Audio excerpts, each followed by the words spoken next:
At exactly 9:42 a.m., Rebecca Carter stood quietly in the elevator of Carter Industries' glass and steel headquarters, her reflection shimmering on the mirrored walls. At 35, she was still proud of the woman staring back at her, a professional with 15 years of experience in marketing, a clear voice, a sharp mind, and warm brown eyes that had always been her signature. Those same eyes now reflected both anticipation and nervousness. Her light pink blouse, simple but carefully chosen, was neatly pressed, and her modest 2-inch heels clicked softly as she stepped off the elevator onto the top executive floor. She clutched her black portfolio tightly, the edges worn from years of hard-earned experience. Despite her calm demeanor, this interview mattered more than most. Carter Industries wasn't just another company, it was the legacy her husband, William Bill Carter, had built from scratch. From a cramped garage in Evanston to a Fortune 500 tech giant headquartered in downtown Chicago, Bill's journey was one Rebecca had witnessed and supported every step of the way. But today, she wasn't here as the CEO's wife. She was here as a candidate, using her maiden name to keep the process fair. She didn't want special treatment, just a chance to prove her value like anyone else. When she approached the receptionist's desk, a young blonde woman with a flawless manicure looked up with a quick glance that slid from Rebecca's blouse to her practical shoes and stopped there. "Yes?" she asked, her tone professionally blank but laced with subtle judgment.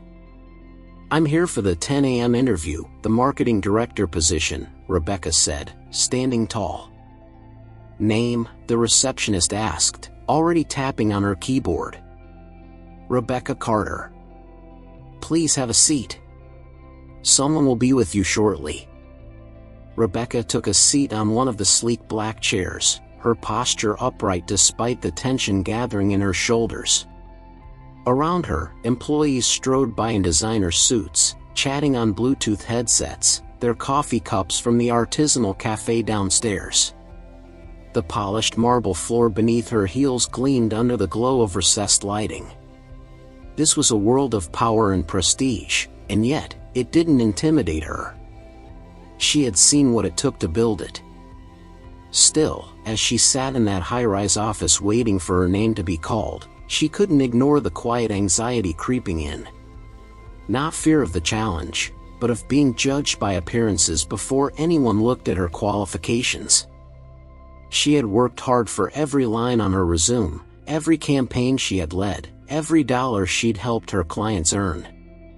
And yet, even before the interview began, Rebecca Carter couldn't shake the feeling that she might have to fight harder than anyone else in that building just to be seen. "Miss Carter, they're ready for you now," the receptionist called out, her voice clipped and efficient. Rebecca rose, smoothing her blouse instinctively, and followed the young woman down a hallway that gleamed with corporate opulence, frosted glass walls, abstract art, and the subtle scent of fresh-cut flowers in the air. Each step echoed with both her confidence and apprehension. She wasn't naive.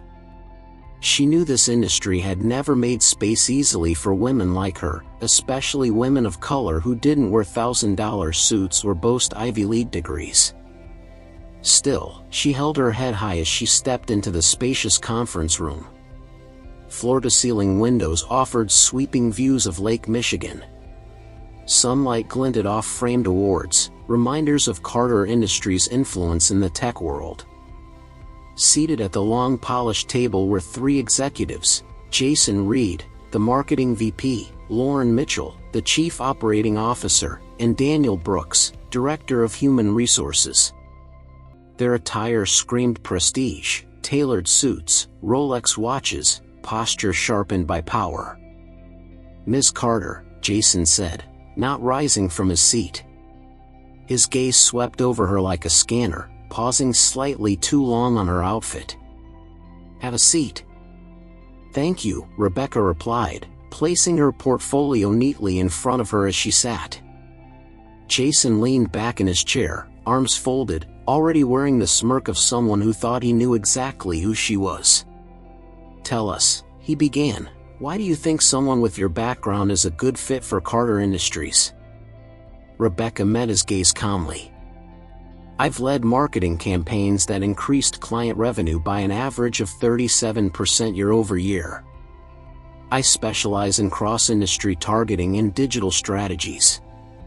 I believe Carter Industries has the potential to dominate the smart home market, but your current messaging isn't resonating with early adopters, particularly women aged 35 to 50, who often lead tech buying decisions in the household. Jason raised an eyebrow, unimpressed. Where did you get that blouse, Ms. Carter? Target? Lauren let out a muffled sound that might have been a laugh, thinly disguised as a cough. Rebecca's spine straightened. It's not where the blouse is from that matters, she said, voice even. It's what I bring to the table. Daniel shifted in his chair, visibly uncomfortable. Rebecca opened her portfolio to a page displaying graphs and trend analyses. Here's a recent campaign I led for Henderson Electronics. Their market share grew by 15% in a highly saturated field. Henderson? Jason scoffed. That's hardly a household name. Not yet, Rebecca replied without missing a beat. But under my direction, they became the fastest-growing electronics company in the Midwest. Lauren gave her a side glance. You've done your homework on our company, haven't you? Extensively, Rebecca nodded. Because I take every opportunity seriously. Including this one. Jason leaned forward, glass of water in hand. And yet, I have to wonder, do you look like someone we'd put in front of a billion-dollar client? Rebecca's calm started to tighten. But still, she answered with dignity, I believe results matter more than appearances. Jason's smile widened, but it wasn't friendly.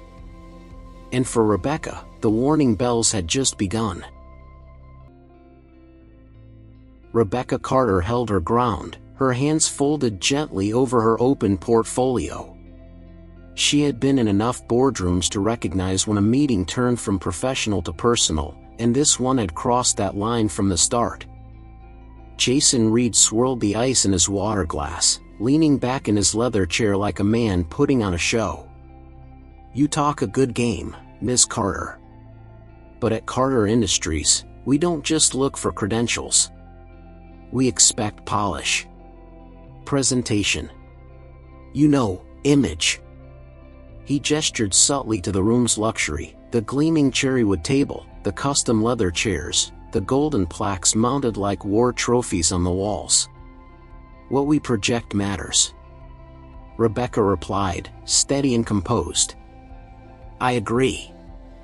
But long-term success is built on performance, not appearances. My track record. Before she could finish, Jason suddenly gestured with his glass, exaggerating a point as if by accident. A split second later, a stream of ice water spilled across the table, and directly onto Rebecca's blouse. The cold liquid soaked through the thin pink fabric, clinging to her skin and turning the modest blouse semi-transparent under the fluorescent lights. Rebecca flinched, shocked more by the obvious intention than the temperature. The room fell into a momentary hush. Oh no! Jason exclaimed, though his tone lacked any real concern. How clumsy of me! Lauren Mitchell pressed her lips together to suppress a grin, while Daniel Brooks offered a weak, awkward, I'll get you some tissues, pulling a small stack from the conference table's corner. Rebecca dabbed at her blouse with the uselessly thin napkins, knowing full well that the damage, both physical and emotional, had been done.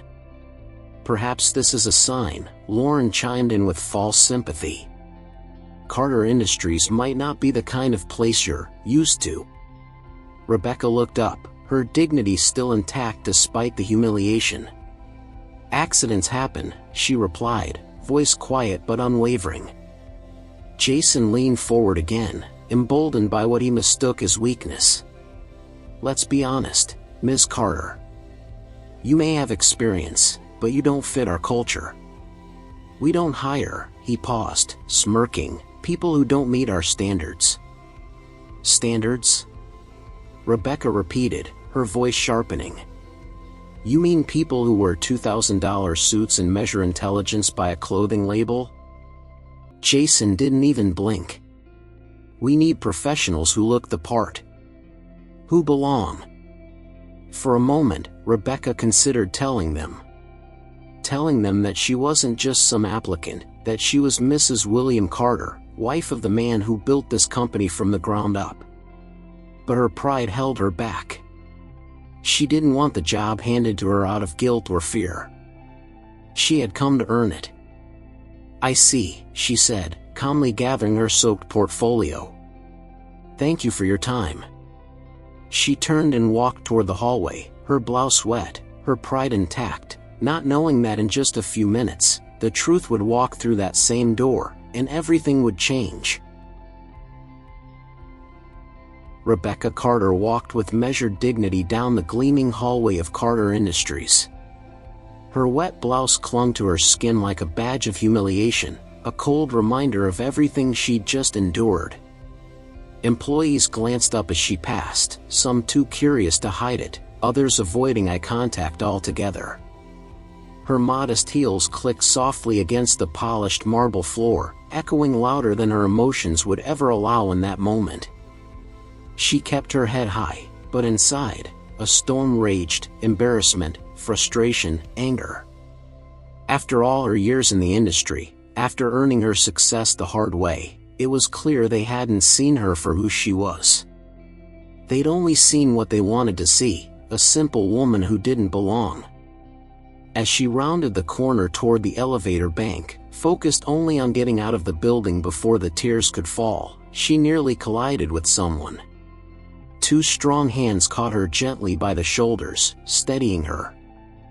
Whoa there, are you okay? That voice. Rebecca looked up and met the concerned eyes of her husband, William Bill Carter, the CEO and founder of the very company where she had just been humiliated. He stood before her in a crisp navy suit, briefcase in hand, brows furrowing as he took in her damp appearance. Rebecca?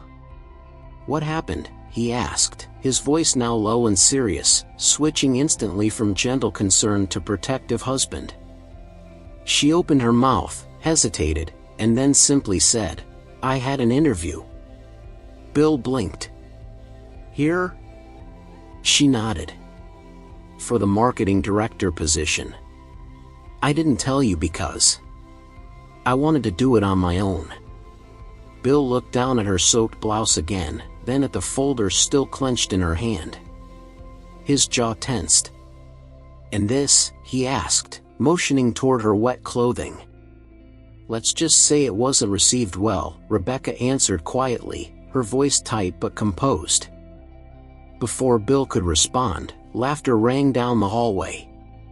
Jason Reed and Lauren Mitchell emerged from the conference room, still chuckling about the interview they thought was long behind them.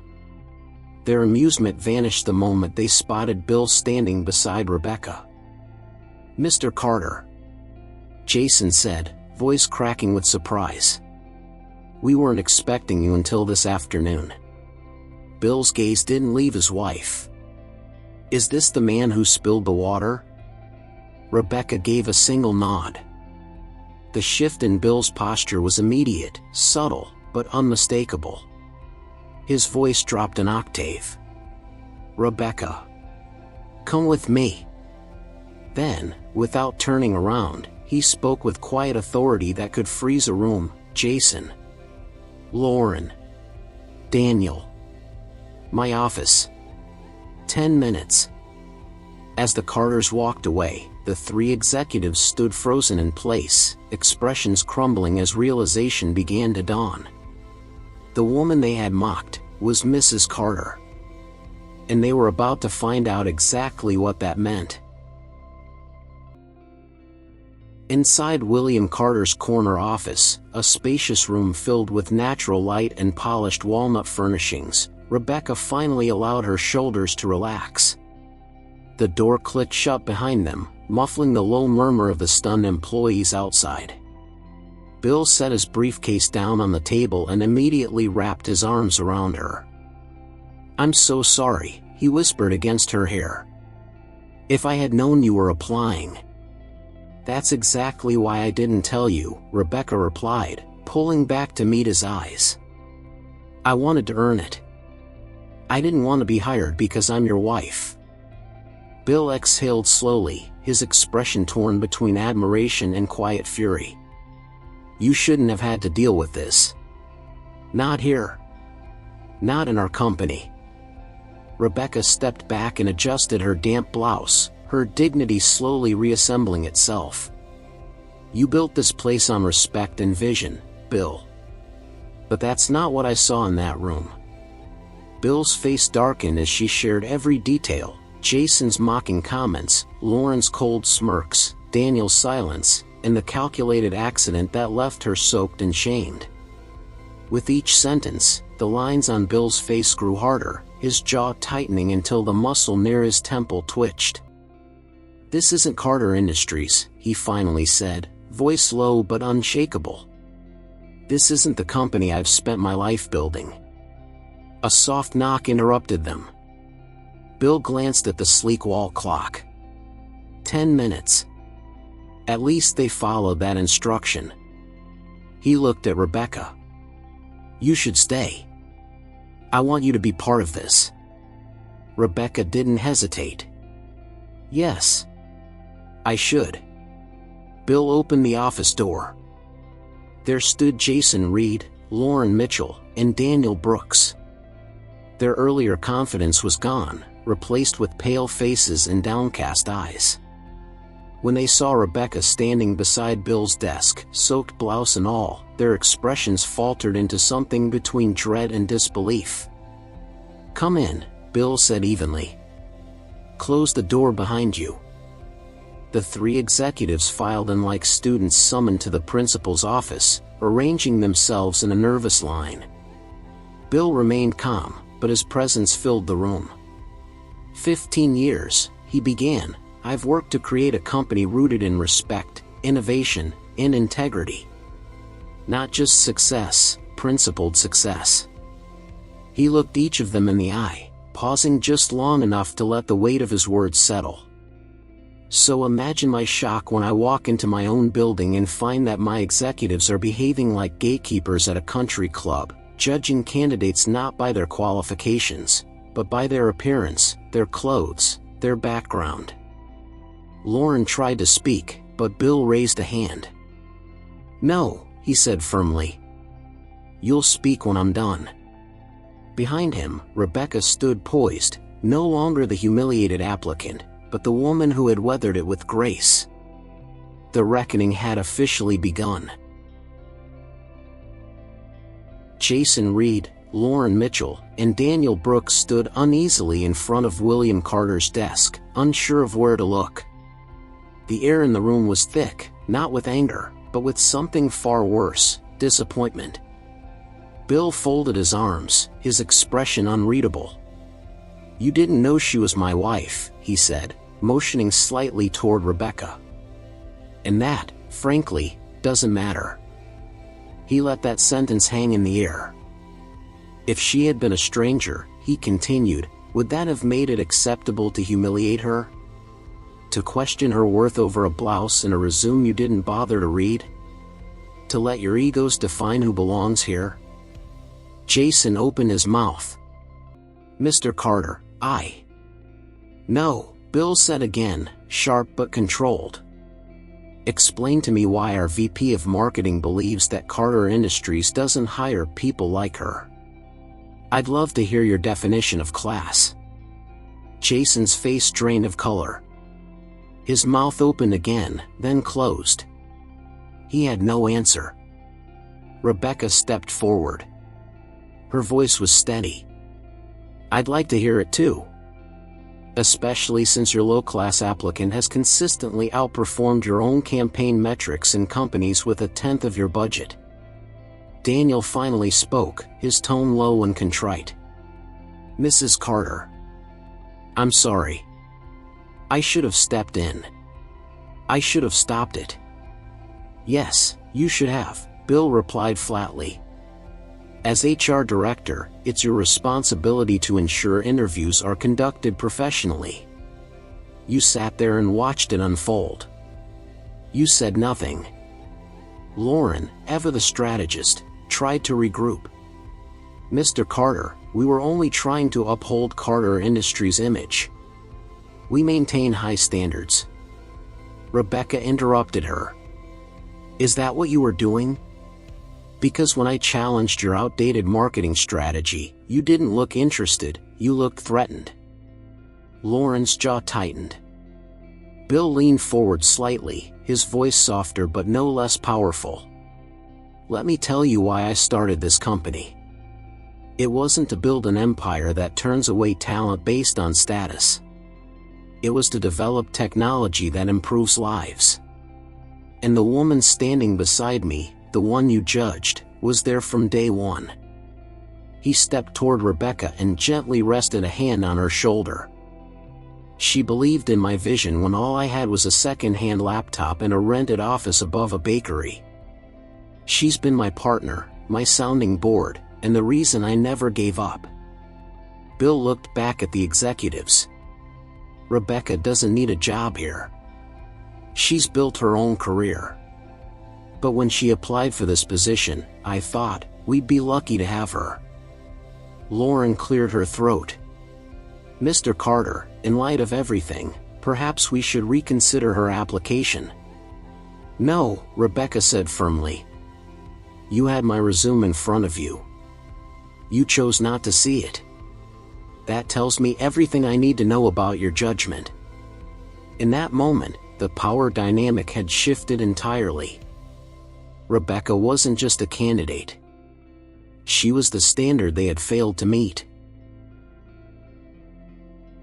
The room was silent, save for the quiet hum of the office air system. Outside the windows, the Chicago skyline gleamed under the midday sun, but inside William Carter's office, the tension had settled like a storm cloud waiting to break. Bill Carter looked down briefly at his phone. A message had just come through. He read it, nodded slightly, then looked back up at the three executives before him, Jason, Lauren, and Daniel, who now looked nothing like the confident leaders they had been just an hour ago. HR is finalizing your severance packages, he said simply. Jason's jaw dropped. You're firing us. Over one interview? No, Bill replied, his tone calm but final. I'm letting you go for creating a toxic culture that runs counter to everything this company stands for. What happened today was not a misstep. It was the culmination of arrogance, elitism, and a complete disregard for the values we promote: respect, fairness, and inclusion. Lauren looked stunned. But Mr. Carter, my performance record is impressive, Bill agreed. But we're not just a performance-driven company. We are a people-driven company. And if our leadership lacks empathy, professionalism, and moral clarity, then all the numbers in the world won't fix that. Rebecca remained composed, her arms crossed gently, her expression unreadable. But when Bill turned to her, his tone softened. Rebecca applied like anyone else. No strings, no shortcuts. She wanted to be judged by her merit, not by her marriage. And she was, just not in the way any decent person would be proud of. Turning back to the group, he opened the door slightly. Two security team members stood waiting, silent and respectful. You'll be escorted to collect your personal items. Your access will be revoked by the end of the day. Jason began to protest, but Lauren, seeing the futility, placed a hand on his arm. Daniel, silent throughout most of the conversation, gave Rebecca a nod, not of courtesy, but of acknowledgement. As the three shuffled toward the door, Rebecca called after them. Daniel. He turned. When I said accidents happen, she said, I meant it. But cruelty? That's a choice. Daniel nodded once. Understood, he replied, and walked out. When the door finally closed, Bill let out a slow breath. "Well," he said, running a hand down his tie, "that was overdue." Rebecca smiled softly. They didn't expect a simple woman in a pink blouse to hold her ground. Bill stepped beside her and replied, "They forgot that you helped build this place too." It was a quiet moment of truth, one that reaffirmed the soul of Carter Industries. Because in the end, a company isn't defined by its boardroom or its branding. It's defined by how it treats people when no one's watching. And this time, someone had been watching, and chose to make it right. A week had passed since the storm shook the top floor of Carter Industries, but its impact still echoed through every corner of the company. The news spread quickly, not just about the abrupt dismissal of 3 high-ranking executives, but about why it had happened. Employees spoke in hushed tones at water coolers, elevators, and lunch tables. Some were shocked. Others, quietly relieved. It was no secret that arrogance had seeped into the upper levels. But it took one woman, in a simple pink blouse, to bring it to the surface. In the days that followed, William Carter held a series of company-wide meetings. Not virtual. Not filtered through layers of management. In person. Transparent. Unscripted. He spoke from the heart, about values, about leadership, and about the kind of company they were still becoming. And beside him, every time, stood Rebecca. She didn't speak much in those meetings. She didn't have to. Her presence was a message in itself, that strength isn't always loud, and dignity doesn't need a title to command respect. On Friday morning, Rebecca arrived at Carter Industries again. This time, not as a job applicant. Not as a guest. But as the company's newly appointed senior strategic advisor to the executive marketing team. The decision hadn't been hers initially. In fact, she hesitated when Bill first offered it. "I'm not looking for a handout," she reminded him. "And you're not getting one," he replied. "You're getting a platform, one you've more than earned." And so she accepted. But only after Bill insisted on putting her credentials through a formal review by a newly formed independent panel, composed of diverse voices from multiple departments. Rebecca passed with flying colors. No favors. Just facts. That morning, as she stepped off the elevator, the receptionist, a different young woman now, stood up and smiled warmly. "Good morning, Mrs. Carter. Welcome back." Rebecca smiled in return. "Just call me Rebecca." She walked through the office not as someone demanding space, but as someone reclaiming it, with quiet confidence, deep experience, and an unshakable understanding of her own worth. Several employees offered shy nods. One young black woman near the design team stood and said softly, "Thank you for what you did." Rebecca paused, smiled gently, and replied, "We all deserve to be seen." In the weeks ahead, she would help reshape Carter Industries' approach to leadership and marketing, pushing for authenticity over image, and for inclusion that was more than just a buzzword. She brought ideas to the table. She challenged assumptions. And above all, she made sure that no qualified voice would ever be silenced the way hers had been. Because Rebecca Carter didn't just change her own story.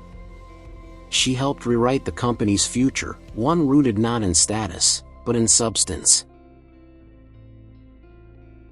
Rebecca Carter's experience at Carter Industries isn't just a tale about injustice, it's a powerful reminder of the timeless values that define true character. For older adults who have weathered decades of change, challenge, and personal growth, her story reinforces principles that never go out of style. First, dignity is not determined by title, attire, or status. It comes from how we carry ourselves when others doubt us. Rebecca faced disrespect and humiliation, yet never compromised her self-respect. Her quiet strength teaches us that integrity speaks louder than credentials. Second, the way people treat others when they believe no one is watching reveals more about their character than any resume ever could. The executives failed not because of one poor decision, but because they built their leadership on ego instead of empathy. For those of us who have led teams, families, or communities, this is a call to reflect on how we use our influence. Third, it's never too late to stand for what's right. William Carter could have ignored the injustice, but instead, he chose accountability. As we age, our voices often gain more power and weight. Rebecca and Bill remind us that using that voice, to protect, correct, or inspire, is one of the greatest privileges of growing older. Finally, this story encourages us to never underestimate anyone based on how they look or where they come from. Wisdom, resilience, and brilliance come in many forms, and sometimes, from the most unexpected places. In life, we may not all be CEOs or public leaders.